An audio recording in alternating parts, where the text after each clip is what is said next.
Hola a todos y a todas, mi nombre es Agustina Rafele y soy profesora de prácticos de la materia Psicoanálisis Freud en la sede de Mar del Plata. En esta oportunidad vamos a trabajar el módulo 4 que corresponde al concepto de sexualidad en psicoanálisis y a las etapas del desarrollo libidinal. Para ello vamos a tomar la bibliografía, el texto Tres ensayos de la teoría sexual, el ensayo 2 y 3, y acá hago un paréntesis porque este texto es muy importante para la teoría psicoanalítica, ya que junto con Interpretación de los sueños es considerado como uno de los textos más trascendentales y originales de Freud, y causó mucho revuelo ya que Freud plantea en él la existencia de una vida sexual en la infancia. Ya veremos qué se entiende en psicoanálisis por sexualidad. Y también vamos a utilizar la conferencia 20, que es la vida sexual de los seres humanos. Bien, para desarrollar los conceptos de este módulo voy a comenzar tomando la conferencia 20, donde Freud plantea que para comprender la vida sexual de los seres humanos es necesario tener en consideración la vida sexual de los individuos considerados perversos y la vida sexual infantil. Y esto se debe a que ambas vidas sexuales son consideradas como desviaciones a la norma, es decir, desviaciones a lo considerado como sexualidad normal. Ahora bien, para comprender mejor estas desviaciones a lo que se considera sexualidad normal, es que Freud va a introducir el concepto de objeto sexual y de metasexual. Por objeto sexual se entiende la persona de la que parte la atracción sexual, que en el caso de la sexualidad normal, entre comillas, sería la persona del sexo opuesto. Por metasexual se entiende la acción hacia la cual se fuerza la pulsión. Es la satisfacción de la pulsión, que en el caso de la sexualidad normal implicaría la unión de los genitales a través del coito. Bien, recién nombramos pulsión, si bien es un concepto que vamos a profundizar más adelante en próximos módulos, vamos a detenernos brevemente para definirla como la agencia representante psíquica de una fuente de estímulos intrasomáticos en continuo fluir. Es una medida de exigencia de trabajo para la vida anímica. Va a implicar un empuje que hace tender al organismo hacia un fin. Es un estado de tensión que surge del cuerpo, del organismo. Y Freud va a denominar libido a la fuerza en la cual se exterioriza la pulsión sexual. La fuente de la pulsión sexual, es decir, de dónde parte, va a implicar un proceso de excitación en el interior de un órgano. Es decir, que surge de determinadas zonas que Freud llamará zonas erógenas. Las zonas erógenas implican un sector de la piel o de mucosa en que las estimulaciones de cierta clase provocan una sensación placentera de determinada cualidad. Y de cada zona partirá una pulsión denominada pulsión parcial, porque depende de cada zona. La meta de la pulsión consiste en producir satisfacción mediante la estimulación de la zona erógena que se ha escogido. La meta entonces siempre será cancelar ese estímulo de la zona erógena. En lo que respecta a la perversión, Freud da cuenta de que existe un grupo de individuos cuya vida sexual se aparta de lo habitual, que se denominan perversos. Y dice que hay dos grupos de estos perversos. Unos serían, el primer grupo implicaría aquellos en los que se ha mudado el objeto sexual. Es decir, que el objeto sexual no es alguien del sexo opuesto, sino alguien de su mismo sexo. Según Freud, estos individuos son los llamados invertidos u homosexuales, y también puede ser el caso de individuos que han resignado como objeto a los genitales y los reemplazan por otra parte del cuerpo como condición de este objeto anhelado. El otro grupo tiene que ver con los individuos cuya meta sexual no es el encuentro genital, sino lo que normalmente se conoce como la acción preliminar y preparatoria al encuentro genital.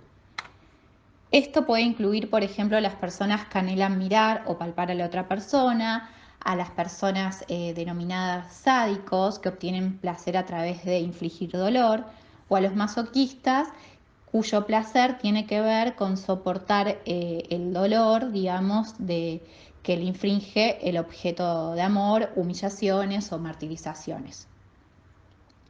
Y dice Freud que se hace necesario poder conocer estas perversiones para comprender la relación que tienen con la sexualidad llamada normal y específicamente con la neurosis, donde, como vimos en clases previas, los síntomas, por ejemplo, los síntomas histéricos, pueden revelar en su naturaleza un cumplimiento de emociones sexuales inconscientes que muchas veces tienen que ver con emociones sexuales perversas.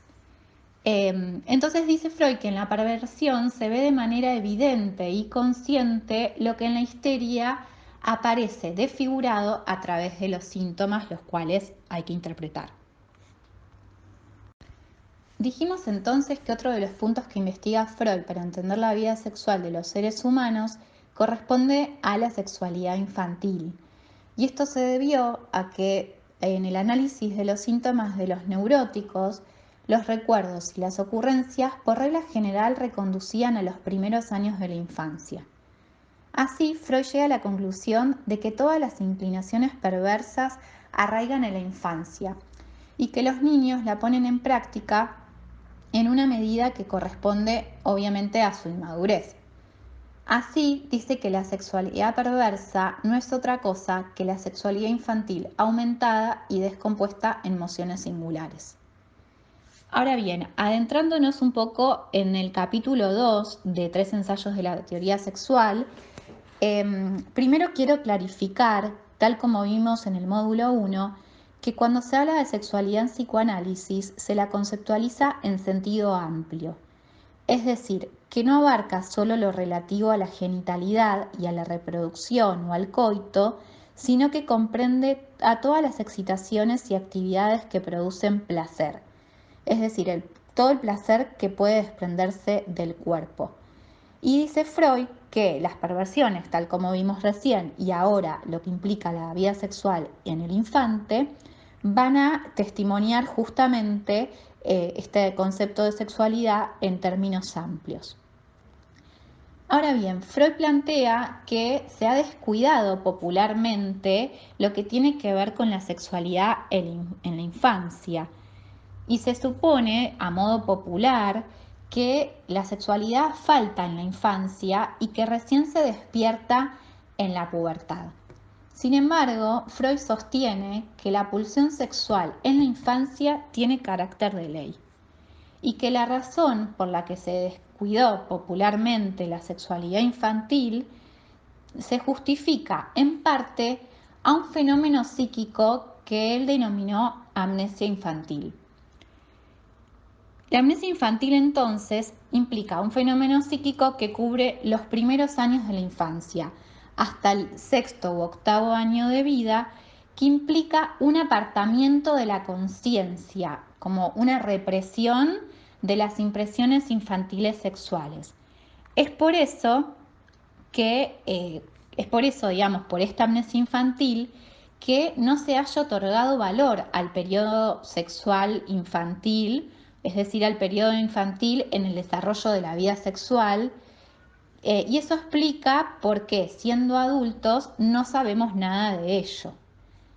Y a esta amnesia infantil, Freud la equipara a la amnesia que se observa en los neuróticos, específicamente a la amnesia histérica, en donde se reprimen las representaciones intolerables y la histérica, como vimos en módulos pasados, no sabe nada de ello.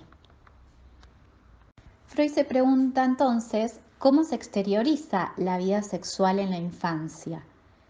Entonces va a plantear que el desarrollo de la organización sexual se dará en fases y va a llamar a pregenital a las organizaciones de la vida sexual en que las zonas genitales no han alcanzado su papel hegemónico. La primera de las fases que denominará Freud va a ser la fase oral. ¿Qué implica la fase oral? Esto implica lo que vimos un poco en el módulo 2 respecto a la vivencia de satisfacción, en donde al comienzo la satisfacción sexual se asocia con una satisfacción de la necesidad de alimentarse. Los labios del niño se comportan como una zona erógena y el placer se obtiene a través del cálido aflujo de leche. Quien haya tenido, por ejemplo, la oportunidad de observar un bebé tras un momento de lactancia podrá confirmar dicha experiencia de satisfacción. En este momento, entonces, el quehacer sexual se apuntala primero en una de las funciones que sirven para la conservación de la vida, es decir, en la nutrición, y más tarde se independiza de ella. La necesidad de repetir la satisfacción sexual que se obtuvo a través de la alimentación, de la lactancia, luego se va a divorciar de la necesidad de buscar alimento. Ya no va a requerir de un objeto externo para mamar, sino que va a preferir una parte de su propio cuerpo, por ejemplo, como el dedo, cuando un bebé vemos que se chupetea el dedo. Es decir, se da lugar al chupeteo, que es un mamar con fricción que se observa en el lactante y que consiste en un contacto de succión con la boca repetido rítmicamente que no tiene por fin la nutrición, pero que hunde sus raíces en el mamar del pecho materno. Y el placer se obtiene a través de este mamar rítmico en este sector de la piel o mucosa. Luego de la fase oral viene la fase anal, en la cual la zona anal, así como la zona de los labios, dice Freud que es apta por su posición para proporcionar un apuntalamiento de la sexualidad en otras funciones corporales. Así como en la fase oral vimos que la sexualidad se apuntala en la función de nutrición, en la fase anal esto se va a apuntalar en la función de la excreción. El lactante, dice Freud, que al comienzo tiene sensaciones de placer cuando vacía su vejiga y sus intestinos, pero a medida que el niño o la niña va creciendo, debe, a pedido de sus cuidadores del mundo exterior, controlar sus esfínteres. No debe expeler sus excrementos cuando él desea, sino cuando otras personas lo determinan. Entonces tiene que comenzar a renunciar a esta descarga irrestricta. Dice Freud entonces que la estimulabilidad erógena de la zona anal se observa en los niños cuando retienen las heces hasta su acumulación. Ello provoca fuertes contracciones musculares y al pasar por el ano puede ejercer un estímulo sobre la mucosa, que puede producir sensaciones voluptuosas y dolorosas. La zona erógena de esta fase va a ser el ano y el objeto van a ser las heces del niño o de la niña. El empuje de esta fase, el empuje se entiende por la acción que se realiza para obtener la satisfacción de la pulsión, va a tener que ver con la retención y la expulsión de heces. Para el niño, el contenido de los intestinos va a tener diversos significados. Lo trata como una parte de su cuerpo y va a representar el primer regalo por medio del cual expresa su obediencia hacia su cuidador o su desafío si se rehúsa a hacerlo. En esta fase anal, Freud dice que se da la división de opuestos que atraviesa la vida sexual en activo versus pasivo. Todavía no se va a dar masculino o femenino. Y Freud va a plantear que la condición de actividad va a coincidir con el sadismo y la pasividad con el erotismo anal. Y en esta fase se da la pulsión de apoderamiento a través de el aprendizaje, digamos, del dominio muscular del niño. Luego continúa lo que Freud denominó fase fálica, que es una práctica sexual que sucede alrededor del cuarto año de vida. Se puede observar en niños y niñas de esa edad que comienzan a dedicarle especial atención a sus genitales a través de su exploración y puede visualizarse también conductas masturbatorias en ellos. Dice Freud que la actividad sexual, la activación sexual de la zona genital en esta fase va a ser el comienzo de la posterior vida sexual considerada normal. Y junto a la activación sexual se va a dar lo que Freud denominó la pulsión de saber y de investigar. Es posible, si tienen contacto con niños de alrededor de esa edad, que comience la pregunta sobre el porqué de las cosas. Y uno de los intereses que mayormente predominan, según Freud, va a ser sobre los problemas sexuales. Aparece la investigación sexual infantil. La primera teoría que aparece en los niños y niñas es sobre la no diferencia de los sexos. Esto significa que van a suponer que todos los seres humanos poseen idéntico genital, el masculino. De ahí a que esta fase se denomine fálica debido al primado del falo. Va a suceder que el niño, el varón, al descubrir la vagina de la niña, primero la va a desmentir. Va a pensar que la niña ya le crecerá su pene. Luego va a pensar que la niña alguna vez tuvo pene, pero fue despojada de él. Cae así bajo la amenaza de castración. Siente temor de perder su miembro debido a las amenazas que pudo haber recibido al ocuparse en demasía de él. La división acá se va a dar, según Freud, en fálico versus castrado, la división de opuestos. Todavía no va a ser masculino versus femenino. En el caso de la niña, va a dar cuenta de su falta de pene y se va a dar lo que Freud denomina envidia del pene. En esta fase, el clítoris de la niña va a desempeñar el papel de pene. También va a aparecer en esta fase, en relación a la pulsión de investigar y de saber, el interés sexual de saber de dónde vienen los bebés. Y los niños y niñas van a armar diversas teorías, entre ellas la teoría de la cloaca, en donde piensan que los hijos se conciben por haber comido algo determinado y se los da la luz por los intestinos. Lo que sucede con la investigación sexual infantil es que la capacidad de conocimiento de los niños y niñas va a chocar con la barrera que se le impone la falta de su desarrollo, de su constitución sexual, y van a terminar renunciando a esta investigación. Entonces, para resumir, podemos decir que la zona erógena de la fase fálica corresponde al pene en el varón y al clítoris en la niña, que va a desempeñar el mismo papel que el pene.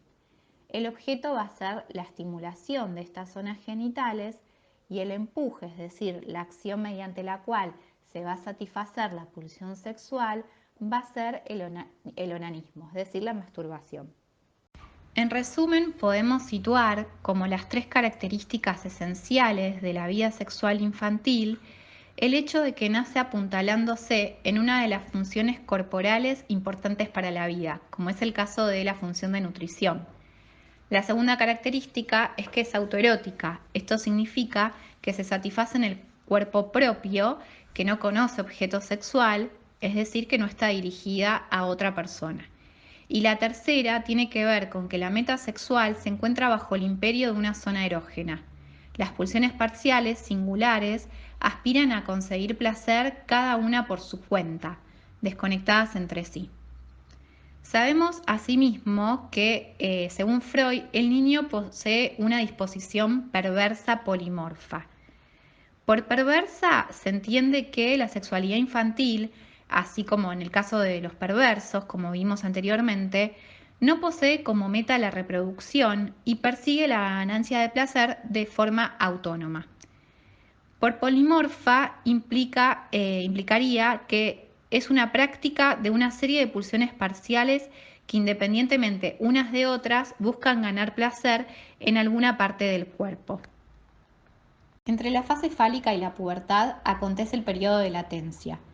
Esta implica una etapa de detención de la evolución de la sexualidad, y es por ello que habla de periodo y no de fase, ya que no se puede hablar en rigor de una fase de organización sexual, justamente porque se disminuyen las actividades sexuales notablemente. La energía de las nociones sexuales infantiles va a ser desviada de su uso sexual y va a ser aplicada hacia nuevas metas, como por ejemplo los logros culturales y por sobre todo la educación y el aprendizaje. Esto se va a corresponder con el periodo escolar del niño y de la niña. Este mecanismo en el cual las mociones sexuales infantiles van a desviar el uso sexual hacia metas nuevas se llama sublimación. En dicho periodo también se van a edificar los poderes anímicos que más tarde se darán como inhibiciones del camino de la pulsión sexual y angostarán su curso a la manera de unos diques, que estos serían el asco, la vergüenza, los ideales de lo estético y de la moral, que van a mantener la pulsión dentro de ciertas vías, o sea, es como que van a edificar las ulteriores barreras sexuales.